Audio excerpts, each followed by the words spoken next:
আসসালামু আলাইকুম সম্মানিত ভিউয়ার্স, আবার আপনাদের জন্য 50 হর্স পাওয়ার সেগমেন্টের মধ্যে আর সোনালিকার মধ্যে তো কথাই নেই। এই যে RX50 এই গাড়িটার জনপ্রিয়তা অনেক বেশি। এই গাড়িটার আরও একটি রিসেলিং ভিডিও আপনাদের মাঝে উপস্থাপন করছি। মহাজন পক্ষ ইব্রাহিম ভাই উনি জানিয়েছেন যে গাড়িটা যদি বিক্রি করা না যায়, মানে কোনো কারণে যদি গাড়িটা বিক্রি করতে না পারেন তবেও কিন্তু রোটার বিক্রি করে দিবেন, কেননা ওনার সিজন শেষ। এখন উনি চাচ্ছেন যে রোটারটা বিক্রি করে দিয়ে একটা ট্রলিতে গাড়িটা আসলে লাগাবেন, হ্যাঁ ট্রলিতে পরিবহন করবেন আর কি, আর রোটারটা বিক্রি করে দিবেন। আর যদি কেউ রোটার সহ নিতে চান তাহলে নিতে পারেন, কেননা ওনার ওইখানে চাষের যে সিজন মৌসুম শেষ, এখন চাষ যেহেতু শেষ এই জন্য গাড়ি বসা থাকবে, এই জন্যই উনি আসলে গাড়িটা ফুল বিক্রি করে দিবেন। হয় বিক্রি করে দিবেন, নয়তো রোটারটা বিক্রি করে দিয়ে পরিবহন করবেন, দুইটার একটা।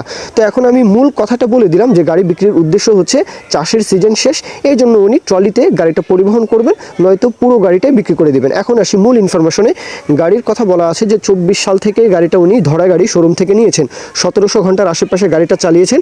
1600 ঘন্টা যখন গাড়িটা চলেছে তখন ফুয়েল পাম্পের কিছু কাজবাজ করিয়ে নিয়েছেন, মানে জাস্ট প্লাঞ্জারের কাজ করিয়েছেন। তো এই 1700 ঘন্টার মধ্যে প্লাঞ্জারের কাজ ছাড়া, ফুয়েল পাম্পে হাত দেওয়া ছাড়া একটা নাট বল্টুতে উনি হাত দেননি। গাড়ি একদম ফুললি আনটাচ, এমনটা ইনফরমেশন আমাকে দিয়েছেন। গাড়িতে কোথাও কোনো প্রকারের কোনো ধরনের কোনো কাজকর্ম নেই। আর জাস্ট কাজের কথা বলা আছে ব্যাটারিতে একটু চার্জ দিতে হবে, ব্যাটারিতে চার্জ দেওয়া ছাড়া এছাড়া বাদবাকি কোথাও গাড়িতে কোনো রকমের কোনো কাজকর্ম নেই। এছাড়াও গাড়ির যে আউটসাইড কন্ডিশন দেখেই বোঝা যাচ্ছে শোরুম থেকে নিয়ে এসে উনি 1700 ঘন্টা চালাচ্ছেন। কাগজপত্র কমপ্লিট, আশা করি কাগজপত্রে কোনো সমস্যা পাবেন না। বাদবাকিটা লোকেশনে আসবেন, যাচাই বাছাই করবেন।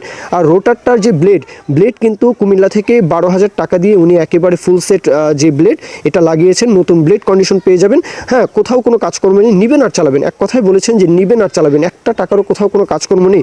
আর উনি যদি গাড়ি বিক্রি নাও করতে পারেন কোনো সমস্যা নেই, ট্রলিতে উনি পরিবহন করবেন, এক কথাই শেষ। এখন যেহেতু চাষ মানে মৌসুম শেষ, এই জন্য কিন্তু আসলে রোটার সহ বিক্রি করে দেওয়া। আর যদি কেউ রোটার নিতে চান, এক্সট্রা রোটার যদি কেউ নিতে চান তাহলে রোটার নিতে পারেন। যাই হোক, এখন আসি দরদামের বিষয়ে। গাড়ির দরদামের বিষয়টা বলার আগে বলি যে লোকেশন হচ্ছে চাঁদপুর সদর। দেশের যে কোনো প্রান্ত থেকে, যে কোনো অঞ্চল থেকে চলে আসবেন, চাঁদপুর আসবেন, কুমিল্লার আশেপাশে আপনারা যারা রয়েছেন ইজিলি কিন্তু আসতে পারেন। আর এখন দরদামের বিষয়টা, রোটার যদি কেউ নিতে চান, হ্যাঁ শুধু রোটার 1,20,000 রোটার। আর যদি কেউ গাড়ি সহ রোটার নিতে চান, 1700 ঘন্টা উনি চালিয়েছেন, শোরুম থেকে ধরা গাড়ি নিয়েছেন, 9,20,000 চাওয়া দাম। মানে পুরো গাড়ি 1700 ঘন্টার পুরো গাড়ি 9,20,000 এটা হচ্ছে চাওয়া দাম, আর 1,20,000 এটা হচ্ছে শুধু রোটারের চাওয়া দাম। তো এই হচ্ছে দরদামের বিষয়টা। অবশ্যই কথাবার্তা বলা যাবে, সেটা আপনারা কথাবার্তা বলবেন। মূল আলাপ আলোচনা এখানেই আমি কথা শেষ। তো কেউ যদি বিজ্ঞাপন দিতে চান, আপনাদের ট্রাক্টর, রোটার, ট্রলি সহ যে কোনো গাড়ির বিজ্ঞাপন দিয়ে আমাদের চ্যানেল পেজের মাধ্যমে বিক্রির ব্যবস্থা করতে পারেন ইনশাআল্লাহ। এ পর্যন্তই, সকলে ভালো থাকবেন। আল্লাহ হাফিজ, আসসালামু আলাইকুম।